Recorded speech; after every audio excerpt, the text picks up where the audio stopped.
Story Grows. I'm Brian Patton. Today we welcome Final Gasp frontman Jake Murphy to the podcast. Final Gasp released New Day Symptoms last Friday on Relapse Records.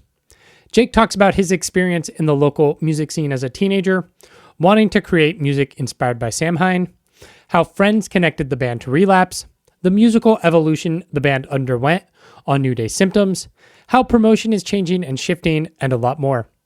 New Day Symptom is an incredible record, so if you haven't given it a spin yet, check out the Bandcamp link in the show notes. Thanks so much for checking out this episode of As the Story Grows. If this is your first time listening to the podcast, welcome. You can find links in our show notes or at asthestorygrows.com for our Discord server, our mailing list, and our Patreon page, where $1 a month gets you early access to every episode. And if you're new and like what you hear or are a longtime listener and have not yet subscribed, I would love it if you subscribed on your podcast platform of choice. Enjoy today's conversation with Jake Murphy from Final Gasp.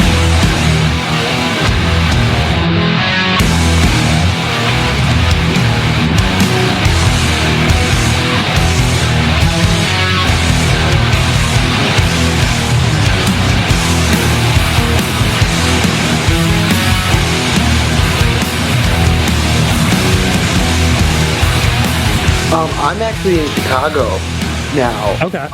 But we got 3 days of -7 degrees. Nice. So that was pretty cool. And then we actually got probably 5 or 6 inches of snow. I didn't even know it was gonna happen. So it's just been fucking freezing and also ice everywhere now. But all the band has told me that they got 2 feet of snow. So it's crazy. Where are you? I'm just north of DC. So yeah, it was about, I don't know, let's say 8 inches here where I am. But it was just like a sheet of ice. So when I went out to shovel this morning, it was miserable. It was just I broke the shovel. It was plastic, just tore it. I'm like, okay, cool. It's going to be bad. Yeah, that's great. Everything is closed. It's just don't stay home, right? How many cars got trapped in front of my house? Too many to count. Yeah, it's a nightmare. I honestly hate the winter so much. Yeah. So why Boston to Chicago then? I know, right? My fiance took a job here. Okay. So we're here for a little bit. The plan is to go back, eventually. But for right now we're here. And honestly, it's cold and shit, but I think for some reason the winters in Boston are more depressing. Okay.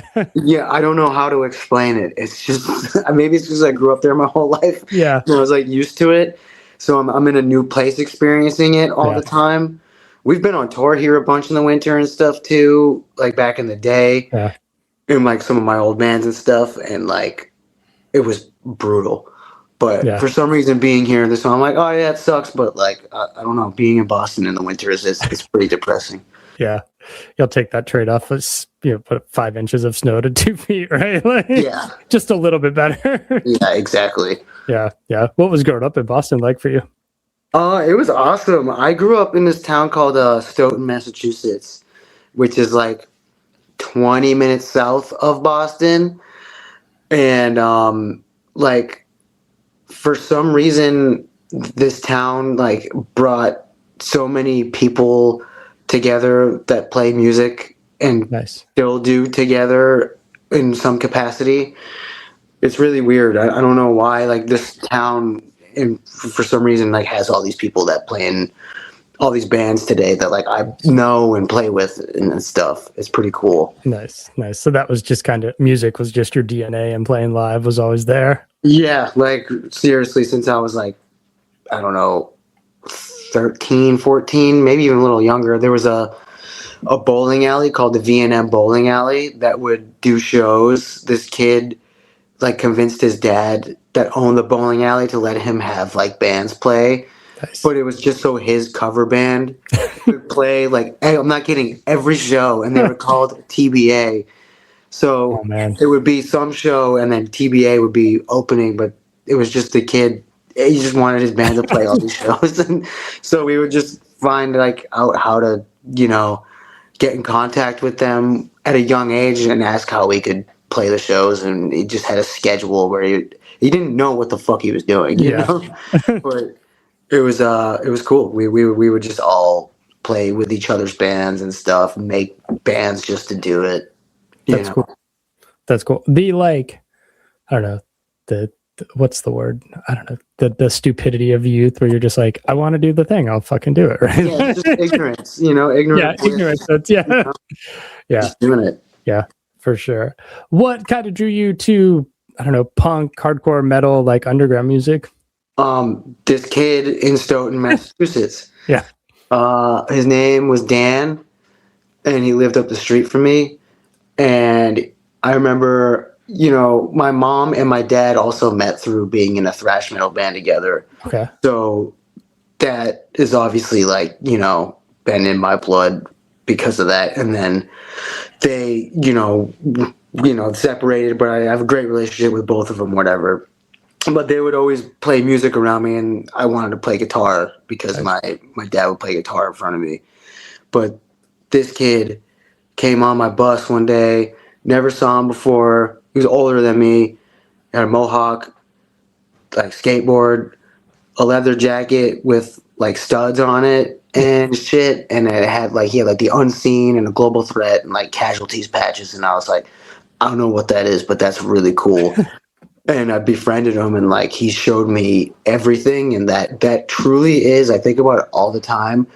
That was the thing that cemented it for me, where I realized that, you know, there's more than I guess like, you know, Led Zeppelin or something like that, you know, my parents were trying to show me stuff of, you know, because they didn't want me to be going down that path necessarily. Yeah. You know. But yeah, that was it for sure. It was him. He changed everything for me. Where I was like, damn, this is crazy. And then we became super tight, and he just showed me all these bands, and we would skate together and stuff. Nice. At what point did you pick up guitar? When I was about 12 years old. Okay. Yeah, when I was 12.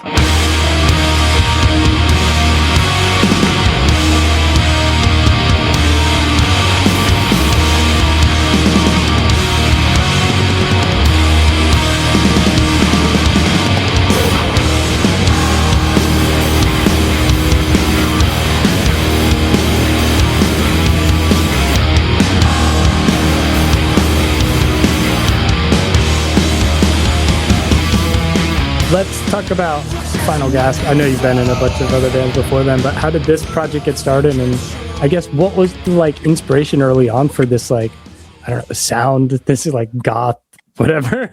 Yeah, it's so I always wanted to start a band while I mean, I was always in so many bands at the time and just doing, you know, hardcore and punk, whatever bands, and I still do to this day. But I was like, I want to start a band that sounds like Samhain, because I feel like no one really was doing that, or if they did, it was like super corny. Yeah. So I think that, you know, if you come from the punk and hardcore world, and especially in Boston, you know, and it's real, you're gonna make something that is real. Yep. And that's what I was like, we could do something like this and make it really cool and not super cornball and campy and stuff. And, you know, that was pretty much it. I was just watching a video of Samhain playing at the Ritz in like 1986 on my couch, and I was like, yeah, I'm gonna do it, because this is cool. And then now we've evolved, you know, just because we wanted to take it more seriously, and it's a completely different thing now. Like that, there's none of that in it anymore. Yeah. What was kind of those early days navigating this band, because you put out the EP in 2019 and then COVID happens? Is there this like gut punch there? Dude, I mean, I think about that a lot, because we were starting to pick up momentum. We had like tours planned and stuff, and Triple B was putting out the EP for us. And this is before I knew anything about, I guess, you know, marketing and how to roll out a record or something. And I'm so tight with Sam from Triple B, and I was like, yo, can I just post a song so we can like to have, not even for anyone else really, but so we can feel good about it because we've just been sitting on it. I remember I went to the studio to go record vocals before they said we were going to shut down. Oh man. I was like, my car was so bad at the time. I was worried it was going to break down on my way to and from. And I did it. And then, we had all the time in the world to just mix and master it, got it done, and sent it to Sam. He's like, I can press it, but like, we don't know what the hell's going on. So, but we managed to stay busy in that time. Like, we did like the live stream thing where we played at Ralph's Diner in Worcester with High Command, and we made it like a haunted house, and we made it really gross and kind of, bloody and stuff. And then things started lifting up, and we had those tours that we had canceled, but they still wanted us to do it when things came back, so we ended up doing it. Nice. What led you guys then to Relapse Records? Well, I've always wanted to record with Arthur Risk, like, particular, just because I love his sound. And I had saved up a bunch of money, and I was just ready to just blow it. I didn't care. I was like, we're going to do this with him. I emailed him just out of the blue, and he records Innumerable Forms, and he's in Summerlands with Justin, who is their drummer, and I was in Wound Man with Justin, so we're super tight. And I was just like, yo, you think like Arthur would like record us? He's like, yeah, definitely. Like, they hit him up, I'll put in a good word, whatever. And Arthur was like, yeah, I'm down, like, let's do it, this is cool. And I started paying him all the money I saved, and then we were like done almost. We were about to like start doing vocals or some more guitar tracks, and I was like, hey, you think like Relapse would like be like into this? And he's like, oh, I'm already texting them about it. Oh, that's awesome. He's like, this is like right up their alley. Like, they're, and lo and behold, like a few days later, I got home, like, we sent them some mixes, and then I got a call from them. They're like, hey, like, we love this. Like, this is really cool. We would love to put this out. And we signed a deal, and now we have another one. Yep. Yeah. Cool. Yeah. New album is called, I lost it here. New Day Symptoms. Yeah. There it is. There's this wonderful quote in the press release where you say, we blossomed into a group of people that all have similar influences, but see them from different perspectives. Yeah. Seems like this record was more collaborative than previous efforts. Talk to me about the writing process and kind of what changed and what drove that change. Yeah. I mean, we, like, okay, for Morning Moon, for example, that was just my drummer at the time, and I, for the most part. Everybody else came in and, added parts for like, their, with their instruments really. But like, we were all writing songs. Everyone was writing songs on this time around. And Peter was the newest addition to the band, and he's like an amazing guitar player. And I write, I play guitar, but I'm not doing it live. Yeah. So I would meet up with him at his house, and we would just spend like hours in the basement just messing around with stuff, because he's like a gear nerd and also just knows what to do. Yeah. And we were writing together, and then we brought in Kevin, who's our new drummer, and he was basically our drummer from the get-go, because like our old drummer couldn't tour with us or like really do anything at the time. And Kevin was writing stuff, writing parts, and Alex and Sean were writing songs and like had their ideas, and it was just everybody was coming together and writing together for the first time. And that's what I wanted, and that's what we all wanted. Nice. Because I think it kind of showcases that, what we're capable of. We're capable of writing something that's maybe a bit more cohesive, know? Yeah. Did that take the sound in directions that you were like, whoa, I didn't expect that, but like obviously they thought it was rad because it's on the record. Yeah. I mean, you want to be like, well, I hate it, but we're going to record it. Yeah, like, I don't know, there's, No Hand to Lead is like a really slow, like, rock song. And it's, I guess, like a ballad kind of in some ways. I'm not saying we wrote like a rock ballad, but it's like the slowest song we have on the record. And definitely the most structured one, I think. And we were all just kind of like, I don't know, like we've never done anything like this before, but also like who cares? Like that's the whole point, is to push yourself, right? Yeah. You want to see what's possible, and you can still make it your own. And I think that's what we did, and we achieved. We were able to, add different elements of maybe more traditional songwriting, but it still sounds like Final Gasp at the end of the day. Yeah. Yeah. Lyrically, you said you didn't want this one to be as personal as the last record. Was that kind of just like the themes, having to sing them every night, weighed down on you, or was it more of like a challenge to do something different and be more, like a author? And Yeah, it was more so, outside perspective of things that like, I mean, it's personal in a way, like outside perspective of things like I've seen, within my lifetime. And with Morning Moon, it really was, all like personal for the most part, and, going through difficult time, whatever. And this was also, I was going through a very difficult time, but I wanted to write not about that. So I was like, if I write something completely different and I could take my mind off of that, that's going to make this feel even better. And that's kind of why I did that. Because I was like, I've got too much negative things happening. I don't want to write about it. And why would I have to, think about it? And not all the songs are like that. Some of them are personal. Some of them have some actual personal, meaning. They all have personal meaning, but it was more so just outside perspective of things that I've seen that kind of suck. Yeah. Kind of pull yourself out of your own bullshit and just report on other people's. I'm like, that's bummer, man. I feel for you. Yeah. The New Day Symptoms, second to last track. What led to that being the title of this album? I think honestly, just the way that it goes into the last song. Okay.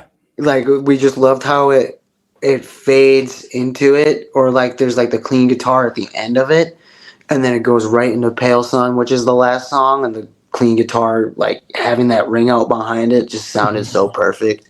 Arthur originally was like, it's too good, we can't have it be that late in the record. And then he was like, actually, like it doesn't matter, you guys we have like visualizers for every song, so it's like everyone's gonna get a chance to hear like every single thing on its own. You know what I mean? So but that was the reason why. It felt right. Like it sounded right, and it felt like where it's supposed to be there. I feel like, I don't know about for you, but do you remember when you would get CDs or something, and I feel like it was always track number 4 was like always the most popular one? Yeah.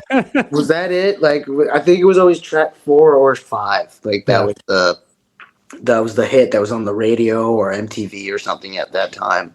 Yeah. No, I always like it when I get a record or a tape or a CD and you put it on, and even when I get digital releases and it's like you're listening to a record and you're like track 8, 9, 10, and you're like, oh, they saved the best stuff for last. Like I'm along for this ride, and they've rewarded me by giving me like the best songs on the album. Like like you stuck with it, and you see why. Like there's a vision to it, and it's obviously like, I don't want to say selfish of us to do it, but it's like we just, when you're doing this, you have a vision, you want to stick to it, you want to make it flow the right way. No matter how much streaming and playlist takes over, like people who make music and are music fans like albums and that process of like that listening experience, and that's how you put the record together. That's how it has to go. Who did the album artwork, and was there an intention behind kind of a visual contrast with Morning Moon? We definitely wanted it to be a picture, something real. And we actually hit up the last person that did Morning Moon to do the cover for this, and then we all had a meeting, just the band, and we were like, I think it has to be something different. I think it has to be a picture. Like it feels like it has to be something like that. And we had Kelly, who did all the masks for the Apparition video. She made that statue. Nice. And Caleb, the one who directed the video, is the one that took the picture for the cover. And he was like beating his head over like so many times. I tried to find the right time where the sun was going to be setting on the ocean to like have it really like be vibrant, kind of. You know, like there was a lot of effort that went into it. And I was getting pissed at him because I was like, dude, we need to get this thing done. Like, what's going on? Why is this taking so long? And then when he sent it to me, I was like, I get it. You know, like we want it to be good. And, you know, I think anyone that makes music and has, you know, records coming out, they're always going to be anxious about getting it out in time. They want to move. But like the truth is, like, you got to just be patient because you need it to be right. Yeah. You know? Yeah. Album's out February 27th. You guys are hitting the road just after that with the show in Massachusetts before the record release. Is there plans outside that spring tour, or just kind of see where that takes you? And just, I mean, you're mostly on the Midwest to West Coast for that run. Yeah, we have a lot. It's like just all, it's all like waiting to be announced. You know what I mean? It's like super frustrating, but like that's how this is now. It's like dude, everything gets booked out like a year in advance now, and like we're lucky, I think, in some ways where we were able to pull a lot of what we did together because our guitar player got really sick and we didn't know what the time frame was going to be for because of that. And we were like, you know, I met up with someone at Relapse, so we just had lunch, and they're like, you know, I told them the date when we're good to go, and they're like, we could push it back. And I was like, no, he's going to be good. Like, he's good. And lo and behold, he is. And it's great. But we've got other stuff. I mean, I don't know when this is coming out.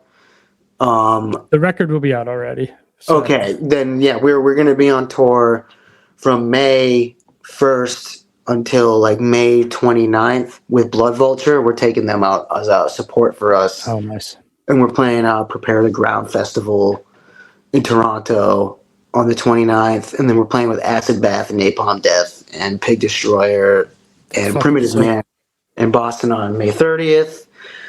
And then we're planning for Europe right now for November, so like that is in the works. Busy, yeah. Yeah, I mean, like it's all being planned out, and then I think there is a beauty and also a thing of you have to let things happen naturally too, and let them happen where they're you know, pieces fall. Like, we've done all we can for right now, and we have a pretty good schedule ahead of us, so like the rest is like we're gonna do what we have to do, and you know, I think it's looking pretty good, so I'm feeling pretty positive about it. Nice. I don't know how Relapse runs things, but from the time Morning Moon comes out to this record, have you noticed a difference in shift of promotion, whether that is a de-emphasis on social media? Because I feel like when Morning Moon comes out, that was like height of like everybody posting TikToks all the fucking time, and like every song has to be on YouTube before the record comes out. Like, have you noticed a shift in the way things have moved in just the last 3 years? Dude, it's like, it's so tough to like, I think it's tough to tell for a band like us. You know what I mean? Like, I look at like, you know, other things that are going on where you're seeing bands posting a video every single day of like the tour they're on or something like that. And I'm like, that's fucking crazy. That's fucking insane. Yeah. And also, to me, in a lot of ways, it takes away from the moment that you're in and the people that are there. But I also get it's like promotion. You have to promote yourself in this world because there's no other way to do it, you know? So there's obviously a huge change with that. But I also think with Relapse, like they're so, like they care about the art more than like anything, you know, like the artists and what they're doing. And they're very lenient to like, oh, if you guys don't want to do like something like this, like we'll figure something else out. Like that's cool. Nice. But like with them, like they've been nothing but like, all right, we have a schedule, like we're gonna do this, and then something will get thrown in the works. Like even like today, like I got the email that Prepare the Ground was getting announced tomorrow, and we have Burials of Birth being announced Wednesday, the next single, and it's like, okay, let's just fucking reevaluate and we'll figure it out. You know, they have a plan every time, and it's great. And I think there's always going to be changing. There's nothing you can really do to stop it. Yeah. You need to adapt, and like I'm learning that too. That like, yeah, the things that I'm seeing that maybe I don't like, it's like, well, you got to do it. So Yeah. that's just part of it. There's a huge change in that. That's what I've seen is like video. Video is like the huge thing. It's just it's reels, and you know we're definitely not going to do TikTok or anything like that. We're not on there, and like I don't. Whatever, if you are cool, whatever, you know. I think it takes away from the artistry itself.